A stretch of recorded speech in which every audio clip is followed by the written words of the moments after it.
Hola oyentes de Radio Sefrad y bienvenidos nuevamente a la geografía del Yiddish, como siempre de la mano de Barda Fishbein. ¿Qué tal, Barda?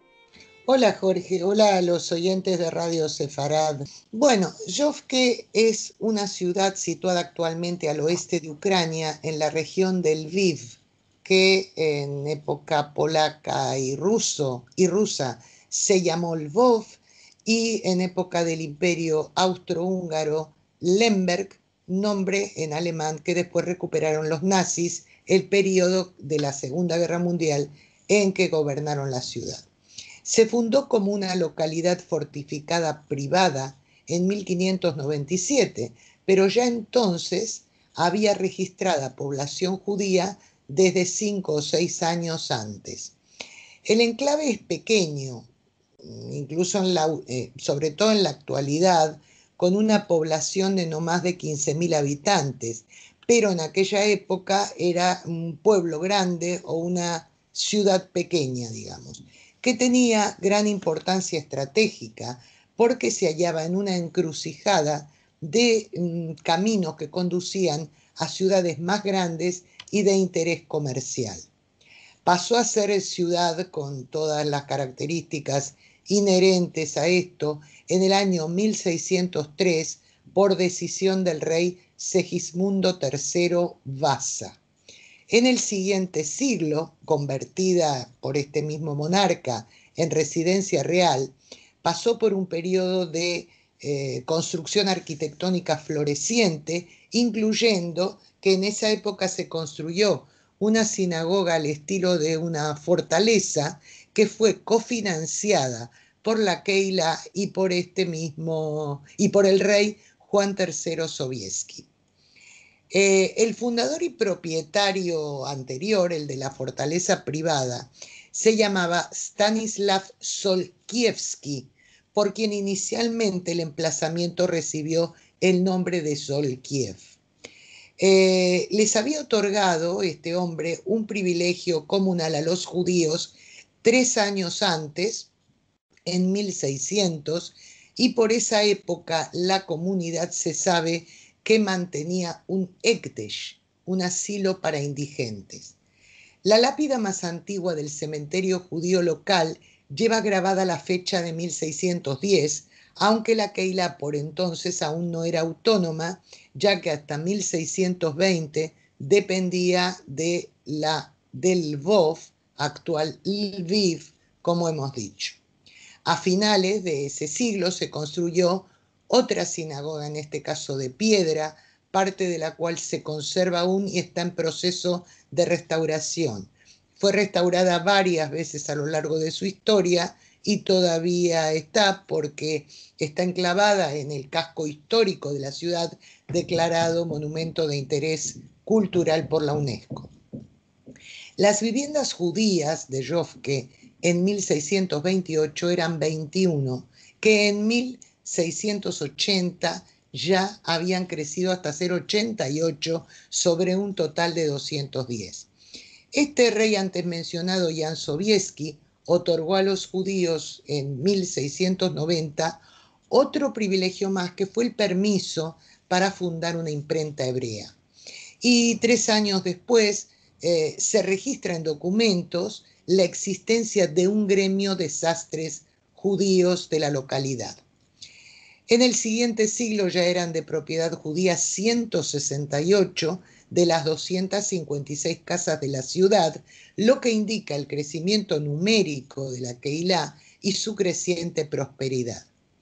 Entre los años 1680 y 1730, Yovke se convirtió en un núcleo relevante de la actividad de Shabtai Tzvi, el falso Mesías y sus adeptos, lo que llevó a las autoridades rabínicas de la región a lanzar un jerem o excomunión de los miembros de dicha secta en 1688, 1716 y por último y por tercera vez en 1722.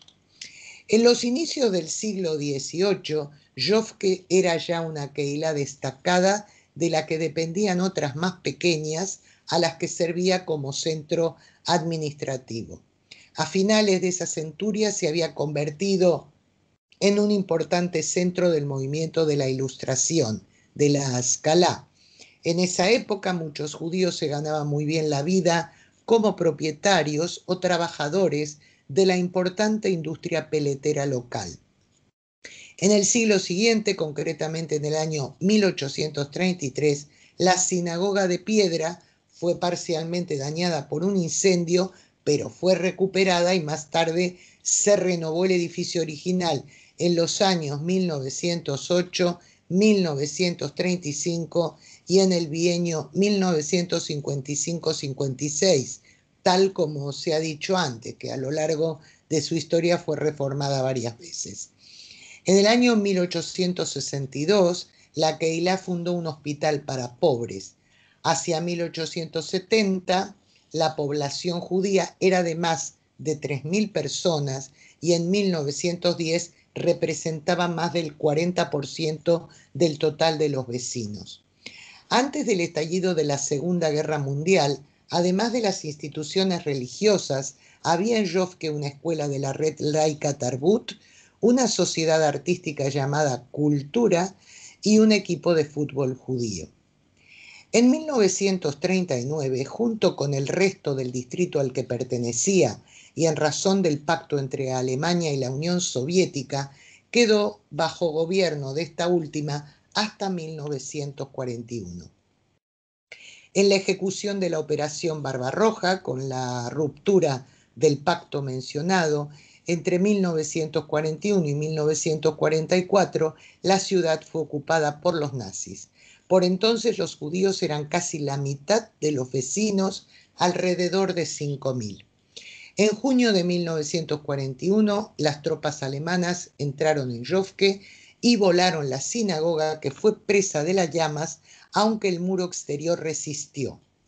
Destruyeron también el cementerio, utilizando las lápidas como pavimento de carreteras, cosa que hicieron en muchos sitios. Los alemanes, con la ayuda de la policía ucraniana, deportaron a 3.200 judíos al campo de exterminio de Belzec. Otros fueron asesinados por las mismas fuerzas en los alrededores de la ciudad y el resto fue deportado al campo de concentración de Janovska en Lviv, o Lvov, por entonces Lemberg, ya que la localidad estaba ocupada por los nazis. La liquidación del gueto de la ciudad, que se había establecido en diciembre de 1942, comenzó muy rápido, en septiembre de 1943, y 2 meses más tarde se terminó de deportar a todos los allí alojados, declarando Judenrein la ciudad. El Ejército Rojo llegó en julio de 1944 y volvió a gobernar. Entre 50 y 75 judíos, dependiendo de las fuentes, se calcula que sobrevivieron a la guerra, aunque casi todos emigraron poco después.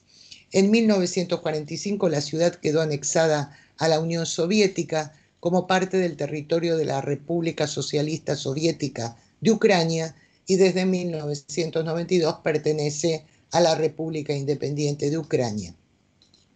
Se conservan algunos vestigios de la cultura judía de Yofke, como la sinagoga, que como hemos dicho, aunque deteriorada, algunas lápidas, y hay una estatua que recuerda a los judíos de la ciudad que fueron asesinados.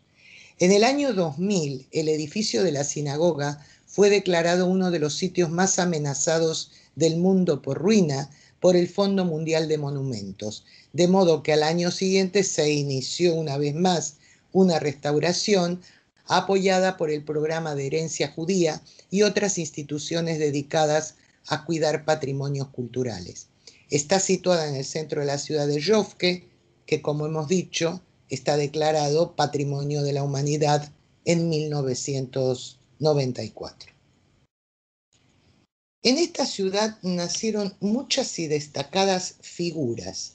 En el área religiosa fueron muy importantes algunos eruditos judíos, entre ellos Betzalel Alevi de Yofke o Aaron Zelig ben Moisés de Zolkiev y el Magid Yaakov ben Wolfkrantz.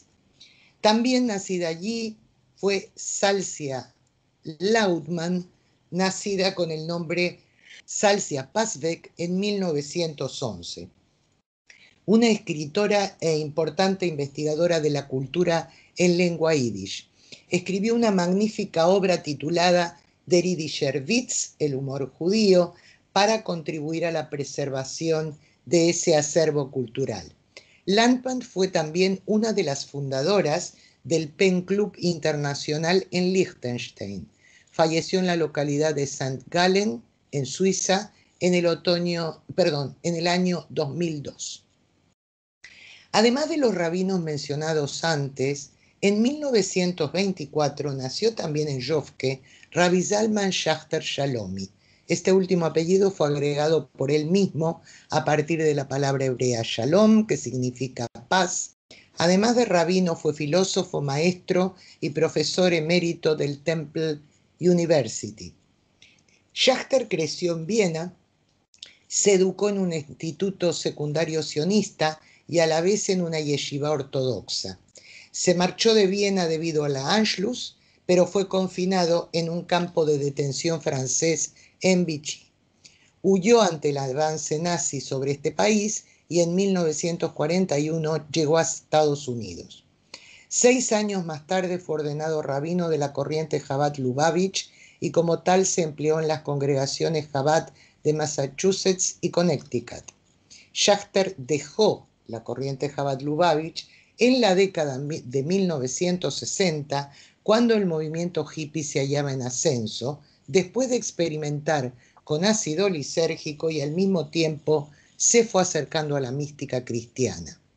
Es uno de los maestros espirituales más famosos del siglo XX e inicios del XXI, autor de más de 150 libros y artículos y una figura tan admirada como controvertida debido a su notorio compromiso con el feminismo y la plena inclusión de personas LGBTI en el judaísmo.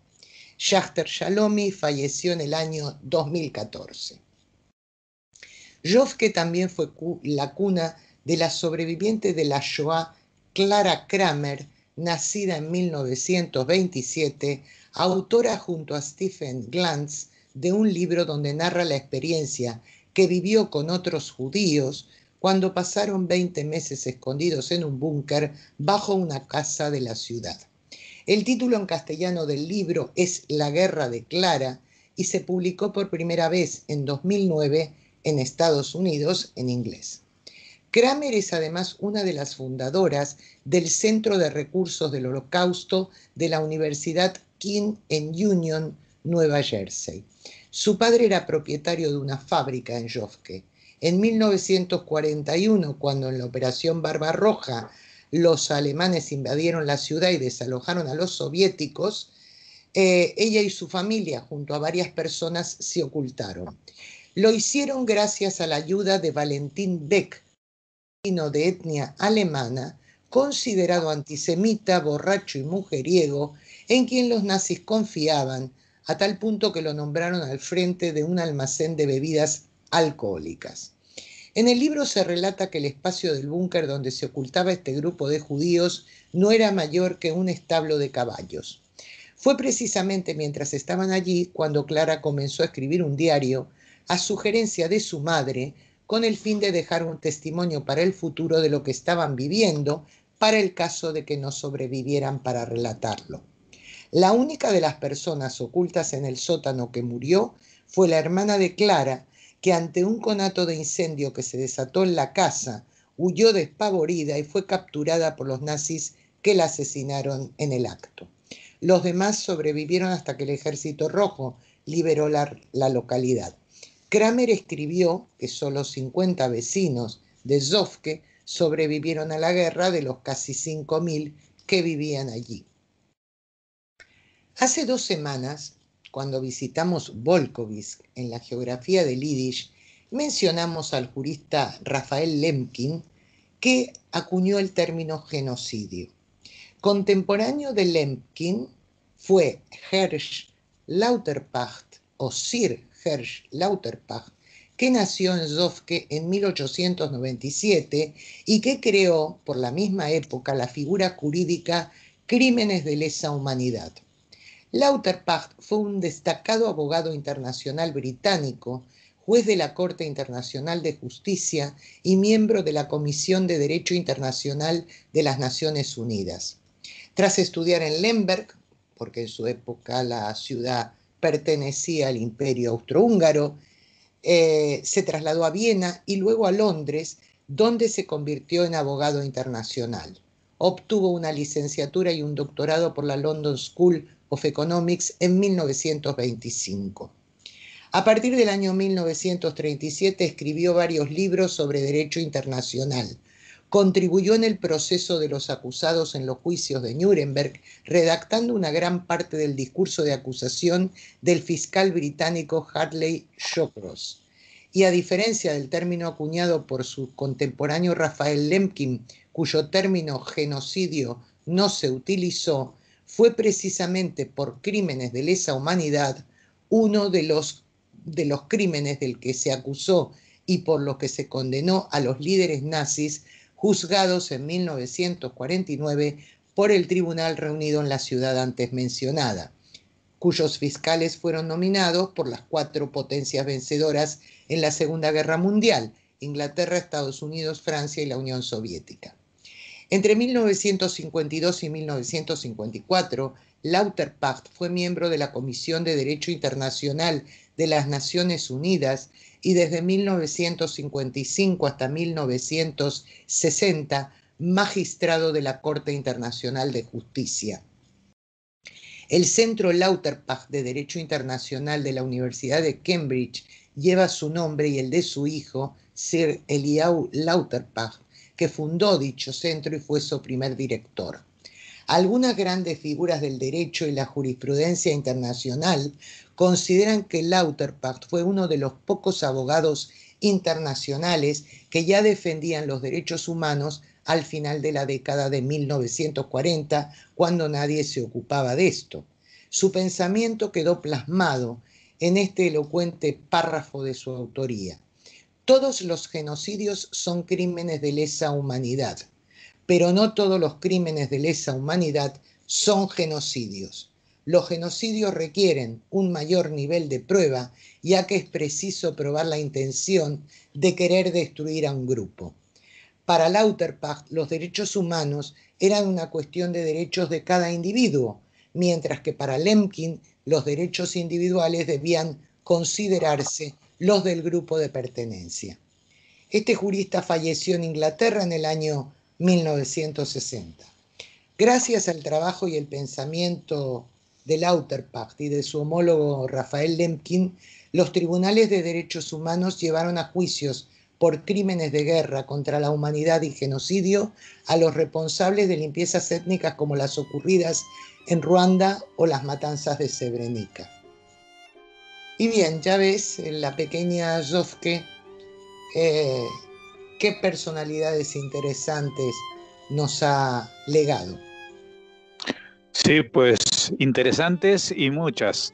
Esperamos contar también con tanta información en la próxima reunión que tengamos dentro de 2 semanas. Hasta entonces, muchas gracias, Varda Fishbein. Gracias a ti, Jorge. Hasta entonces.